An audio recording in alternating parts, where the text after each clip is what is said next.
have a couple of different jobs here. My first job is I'm Director of Education and Outreach. Basically that means I get to go to schools and different organizations to teach people what we do.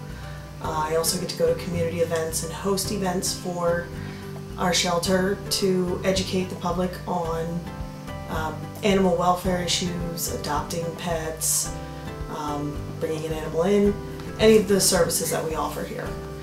My other job here is I'm a Humane Society police officer, more commonly known as an animal cop,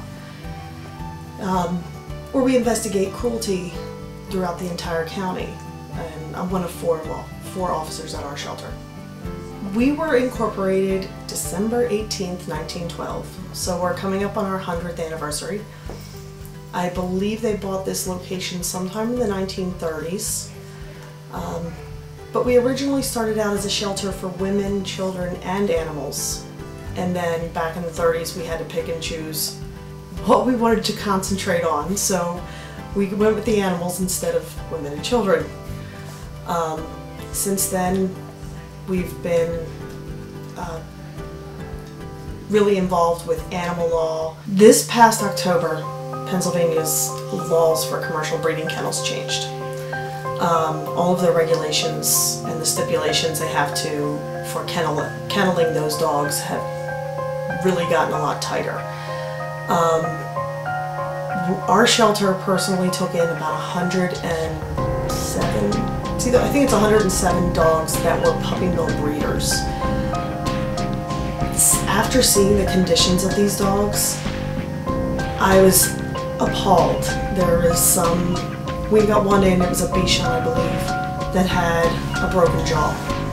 That had been broken for quite some time. Most of them were matted, filthy. None of them were handleable. They had no experience with people. We spent hours and hours and hours on hand feeding them and socializing them and teaching them how to walk on leashes, just how to be real pets. And after seeing that, I would never dream of going to a pet store and buying an animal. Because 99% of the time, if you go to a pet store and buy an animal, what you're getting is one of those puppy mill dogs' offspring. And you're not saving it from anybody, you're not sending any message that says, I don't want this to happen. You're doing the exact opposite. And you're just encouraging them to continue breeding these dogs. But after seeing the conditions, I'm very much against that. Very much.